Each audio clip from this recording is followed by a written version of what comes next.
Assalamualaikum warahmatullahi wabarakatuh. Salam sejahtera untuk kita semua. Om Swastiastu, Namo Buddhaya, salam kebajikan. Yang kami hormati Ketua dan Wakil Ketua DPR RI, yang kami hormati Bapak Ibu anggota DPR RI, yang kami hormati Menteri Sekretaris Negara Republik Indonesia atau yang mewakili, yang kami hormati Menteri Hukum Republik Indonesia atau yang mewakili, serta hadirin yang kami muliakan. Sebelum saya membaca laporan, saya perlu menyampaikan sedikit klarifikasi Bapak dan Ibu terkait adanya hoax atau berita bohong yang beredar sangat masif ini ya di media di sosial media, yang intinya menyebutkan 4 hal ya. Intinya, kalau RUU KUHP disahkan, polisi jadi bisa lakukan ini ke kamu tanpa izin hakim. Yang pertama, diam-diam menyadap, merekam dan mengutak-atik alat komunikasi digitalmu tanpa batasan soal penyadapan sama sekali. Kami perlu klarifikasi ya, bahwa menurut pasal 135 ayat 2 KUHP yang baru, hal ihwal penyadapan itu tidak diatur sama sekali dalam KUHP, tapi akan kita atur di undang-undang tersendiri yang membahas soal penyadapan. Sejauh ini kalau dari pembicaraan lintas fraksi di Komisi 3, hampir semua fraksi, bahkan semua fraksi menginginkan penyadapan itu nanti diatur secara sangat hati-hati dan harus dengan izin ketua pengadilan. Yang kedua, hoax yang kedua disebut polisi bisa membekukan sepihak tabungan dan semua rekening online-mu.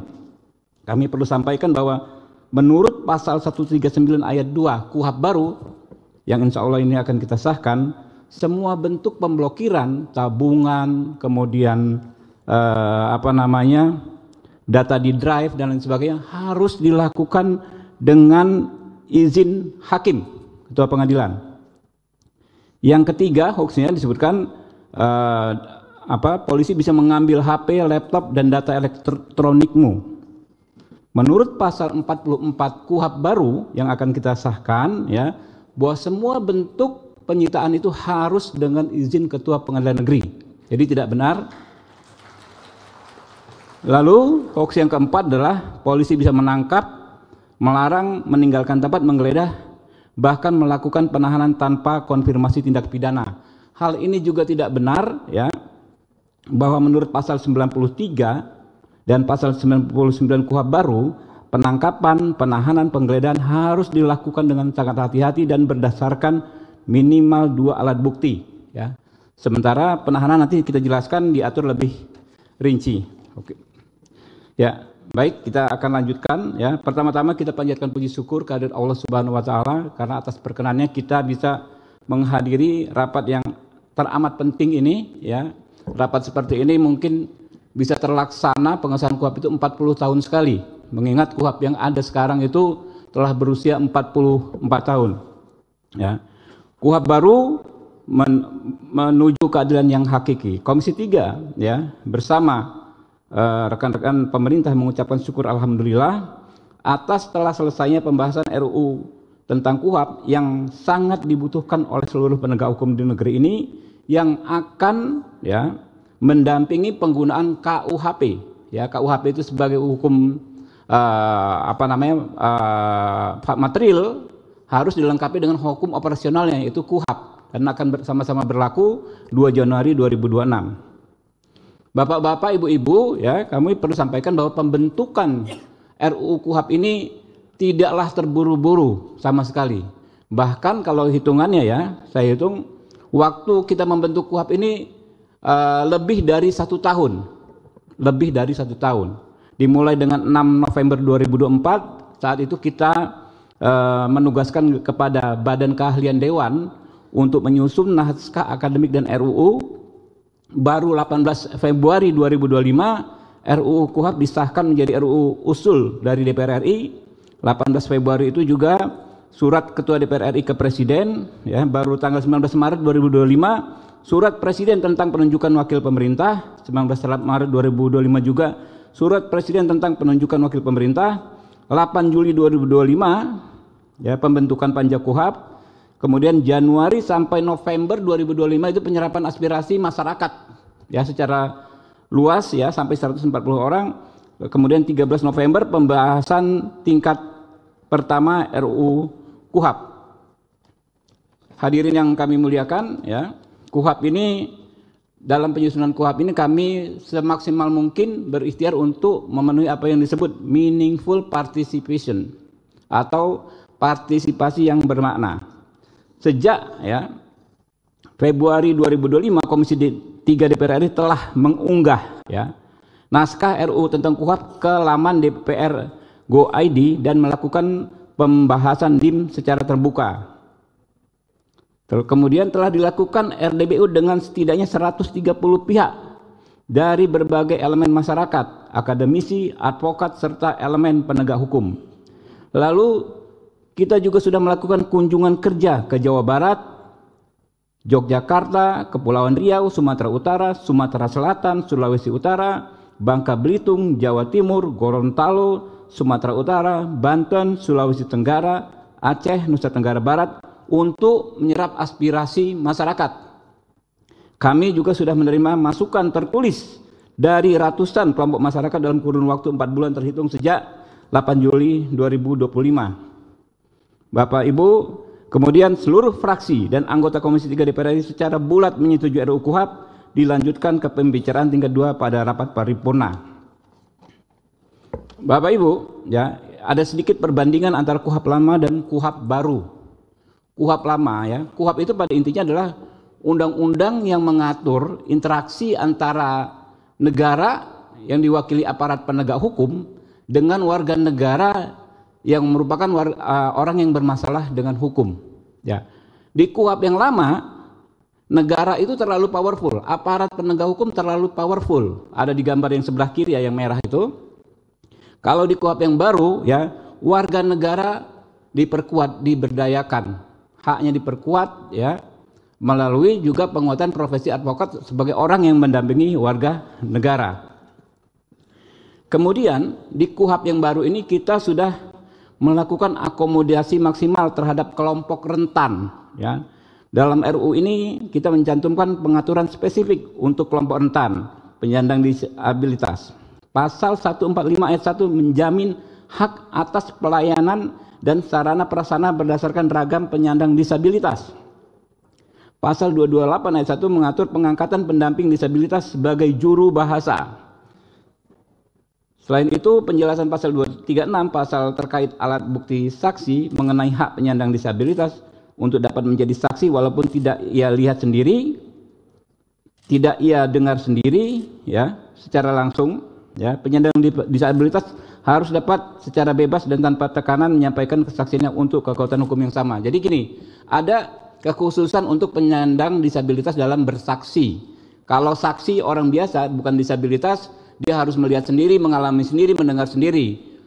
Khusus untuk disabilitas, klausul tersebut tidak berlaku karena justru penyandang disabilitas memiliki kemampuan untuk mengenali seseorang atau melihat situasi tanpa panca indera yang ada pada orang yang tidak disabilitas.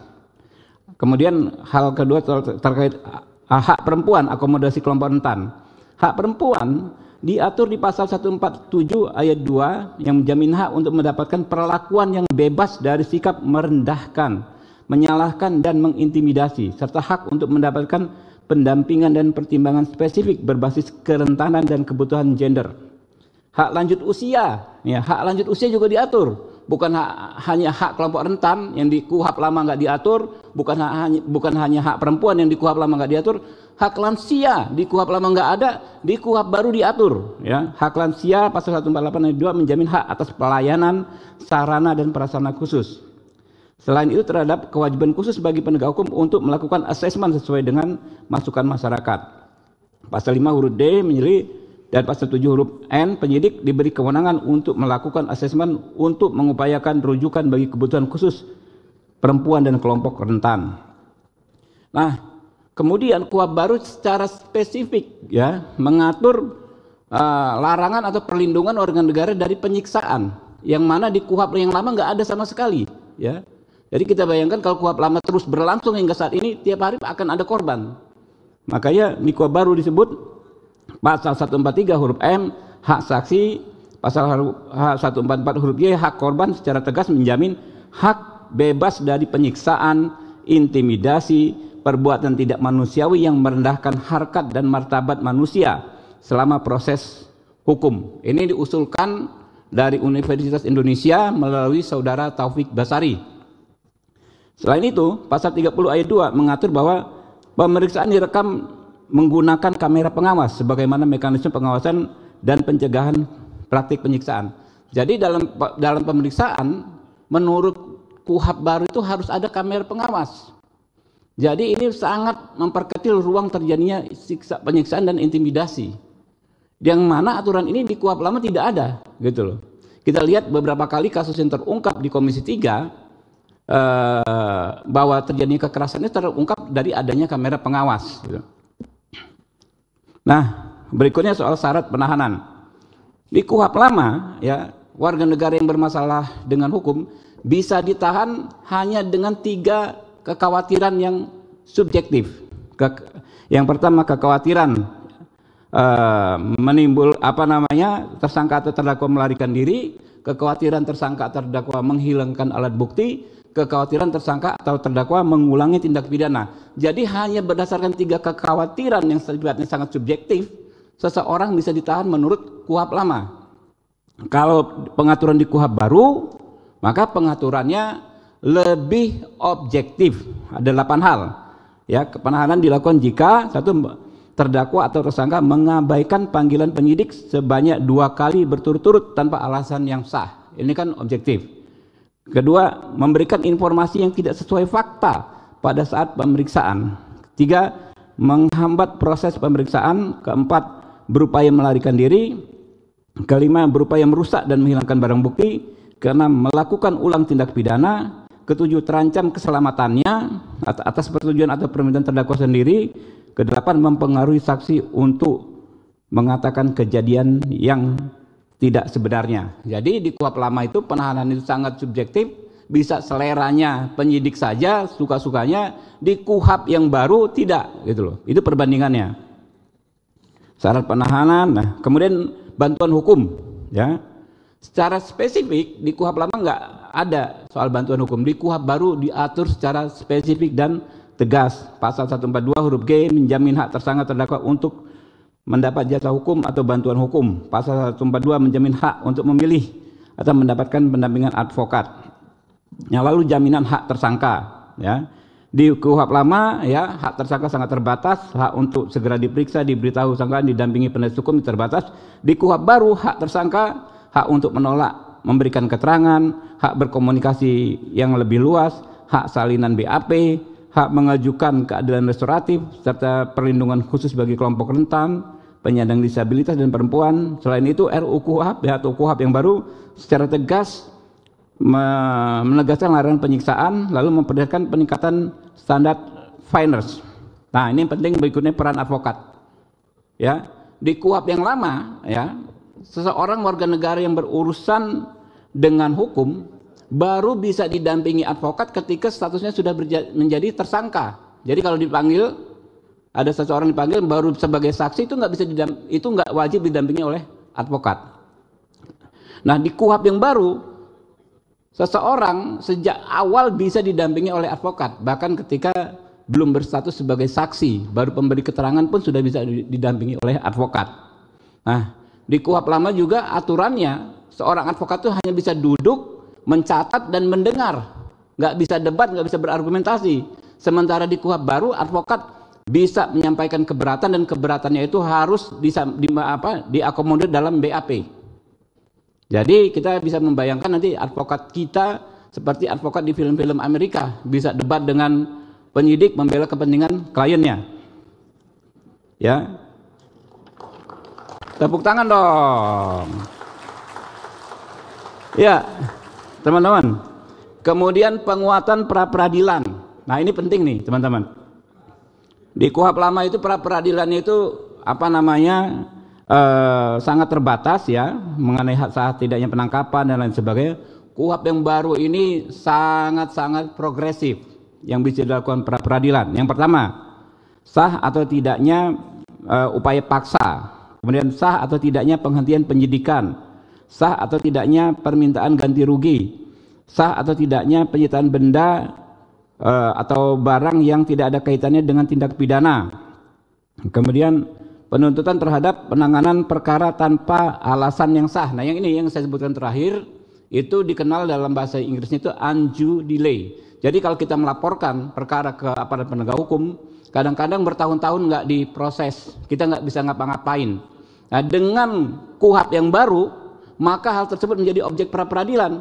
Kita bisa ajukan gugatan pra peradilan agar hakim memutus agar laporan kita bisa ditindaklanjuti. Lalu soal permohonan penangguhan penahanan dan pembantaran penahanan juga menjadi objek KUHP. Ya. Kemudian yang terbaru adalah yang paling penting menurut saya adalah soal keadilan restoratif, ya. Ya, keadilan restoratif ini adalah intinya penyelesaian masalah antara pelaku dengan korban untuk mengembalikan kerugian korban tanpa melanjutkan ke proses hukum. Banyak sekali perkelahian remaja, misalnya orang yang sudah damai tapi proses hukumnya sering lanjut, ya kan ya. Pertengkaran tetangga antar tetangga, orang yang sudah damai tapi proses hukum berlanjut. Ujaran, ya, yang sekarang disebut ujaran kebencian, orang merasa dicemarkan nama baiknya, tidak dimusyawarahkan, tapi prosesnya bisa berlanjut. Dengan KUHP yang baru, itu ada yang namanya mekanisme restoratif justice. Bisa bertemu, dipertemukan pelaku dengan korban, dicari titik temunya, sehingga nggak perlu lanjut ke proses hukum. Ini nilai-nilai luhur yang sejak zaman dulu sebetulnya juga sudah ada, tapi baru kita atur secara tegas dalam KUHP ini, ya. Berikutnya KUHP baru juga mengatur soal penguatan dan perlindungan hak korban, kompensasi, restitusi dan rehabilitasi, ya. Ya, terakhir teman-teman, ya, KUHP baru ini, ya, walaupun baru kita sahkan hari ini, sudah langsung bisa diterapkan dan digunakan oleh aparat penegak hukum 2 Januari. Karena pengaturannya kita bikin, kita siasatin demikian gitu loh. Ketentuan lain tidak boleh, ya. Yang pertama ada beberapa poin. Yang pertama, ketentuan lain tidak boleh bertentangan dengan KUHP kecuali diatur oleh KUHP. Peraturan pelaksana harus menyesuaikan dan sinkron dengan KUHP. Lalu untuk pelaksanaan acara pidana yang sedang berjalan masih berlaku sepanjang tidak bertentangan dengan KUHP. Peraturan pelaksana KUHP tidak menyebabkan kekosongan hukum. Peraturan pelaksana KUHP harus ditetapkan paling lama 1 tahun setelah KUHP diundangkan. Ya, teman-teman, terakhir kami ingin sampaikan bahwa hingga hari ini pun masih ada saudara-saudara kita, ya, yang apakah karena tidak mendapat informasi yang pas, apakah memang atau karena memang mempunyai sikap politik yang konsisten menolak pengesahan KUHP, ya. Tapi juga ada banyak masyarakat, ya, yang mendesak kita untuk segera mengesahkan KUHP. Ya, kita harus memahami bahwa kritik maupun dukungan terhadap pengesahan RUU KUHP ini kita maknai sebagai keniscayaan berdemokrasi di negeri tercinta. Ya, ada azas, ya, omne disputatio finem habere debet, artinya setiap perdebatan memang harus ada akhirnya, ya. Ubur-ubur ikan lele, KUHP baru kita sahkan le, ya. Demikian dari saya, terima kasih.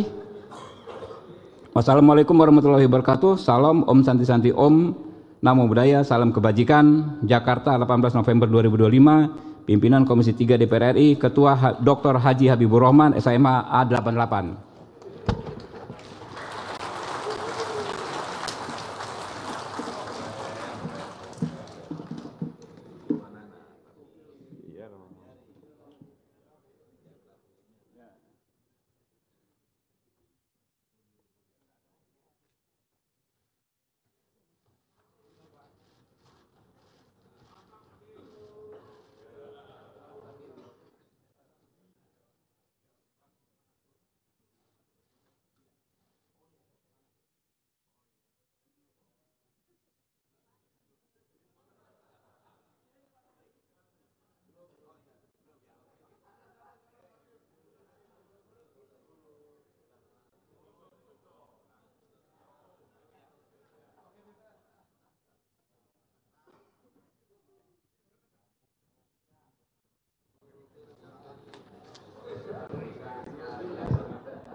Terima kasih kami sampaikan kepada Ketua Komisi 3 DPR RI yang telah menyampaikan laporan hasil pembahasan rancangan undang-undang tersebut. Tibalah saatnya kami minta persetujuan fraksi-fraksi terhadap rancangan undang-undang tentang Kitab Undang-Undang Hukum Acara Pidana. Apakah dapat disetujui untuk disahkan menjadi undang-undang? Setuju. Terima kasih.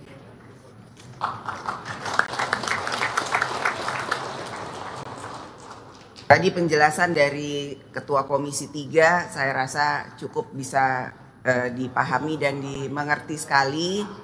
Jadi hoaks-hoaks yang beredar itu semuanya hoaks, tidak betul, dan semoga kesalahpahaman dan ketidakmengertian bisa segera kita sama-sama pahami.